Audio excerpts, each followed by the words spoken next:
কোনো মানুষের যখন সময় খারাপ যায় তখন কেউ এসে হাত ধরে না, সবাই ভুল ধরে। আর সময় আর বুদ্ধি কখনো একসাথে আসে না। যাদের দুটোই একসাথে আসে তারা আসলে খুব লাকি। লোকে আমাদের সঙ্গে যেমন ব্যবহার করে আপনি ঠিক সেই রকম ব্যবহার যখন তাদের সঙ্গে করবেন সেটা তারা মেনে নিতে পারে না।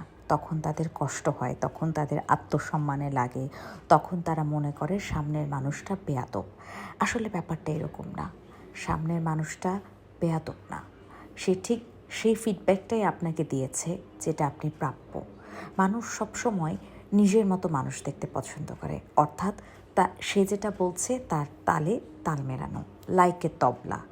কিন্তু এটা কি সম্ভব বলেন? সবসময় কি কেউ কারো পাশে থাকে? পৃথিবীতে প্রত্যেকটা মানুষ অন্য মানুষের জীবনে যায় স্বার্থের জন্যে। খেয়াল করে দেখেন, একটা অন্ধ মানুষ, তার হাতে যে লাঠিটা থাকে, যখন সে মানুষটা দেখতে পায় তখন সেই লাঠিটাকেই ছুঁড়ে ফেলে দেয়, কারণ তার স্বার্থ শেষ। তখন লাঠির কদর সে আর বুঝলেও রাখতে চায় না পাশে। ঠিক সেই রকমই মানুষগুলো এমনই হয়, যতক্ষণ আপনার কদর থাকবে, প্রয়োজন থাকবে, ততক্ষণই আপনাকে ব্যবহার করবে।